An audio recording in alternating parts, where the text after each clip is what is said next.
So let's go through the steps of how to make a model of C60 Buckminsterfullerene.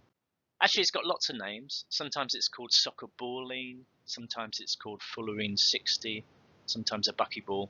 They're all the same thing. It's this beautiful round structure composed of 12 pentagon rings, 20 hexagon rings, and there are 60 black atoms in the structure. It forms a shape called a truncated icosahedron. This is exactly the same shape as a soccer ball or football. You can see the 12 black pentagon patches and the 20 white hexagon patches on the football. Now you can buy a C60 kits to make your own model, and they actually usually they contain enough bits to make a C70. So when you make a C60, you'll have some bits left over, which is useful for spares. Now, if you open the packet, you'll see the little black atoms with the 3 legs. You'll also see 2 different types of straws. There are red straws and yellow straws. The best to use the red straws for the pentagons, because the more straws are required to make the pentagons than the rest of the structure.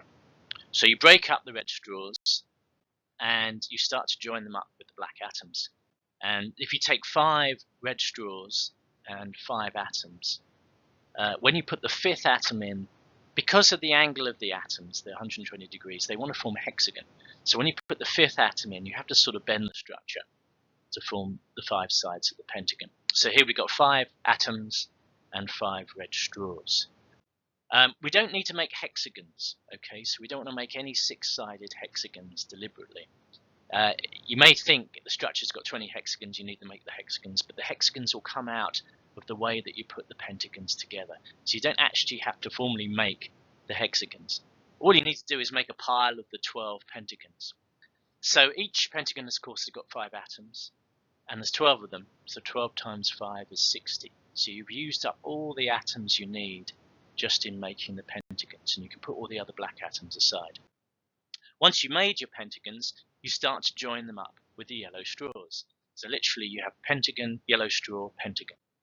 And you keep on adding pentagons, and it's flat, as you can see, but as you start to join the other the yellow straws onto the structure, it will start to curve up. Now if you're not careful, if you add too many pentagons in here, you'll make octagons.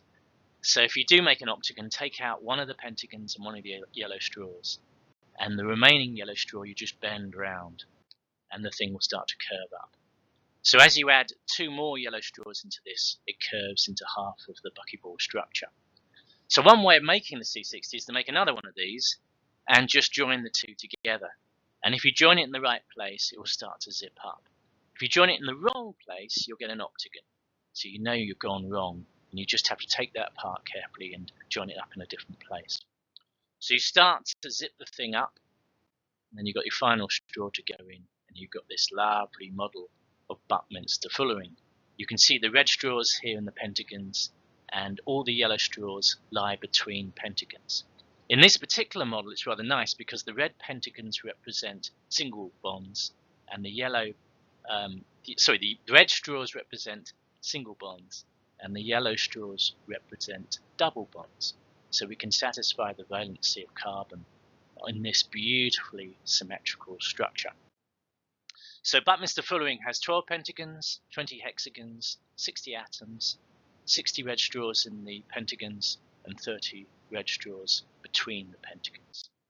Now sometimes people can't help throwing the buckyballs around. They're a football after all, and so they can end up looking pretty awful. If you see the picture here in the top left hand corner, there's a very distorted buckyball.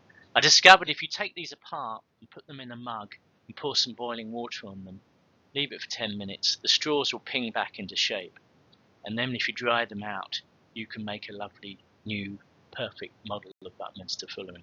So now we know how to make C60. If you do distort it, just take it apart, heat up the straws, and put it back together again, and you'll have this beautiful model of Buckminsterfullerene. This workshop, of course, is dedicated to the memory of Sir Harry Kroto, one of the co-discoverers of Buckminsterfullerene C60. Thank you for watching the video. If you have any questions, do drop me a line, and please do look at my websites.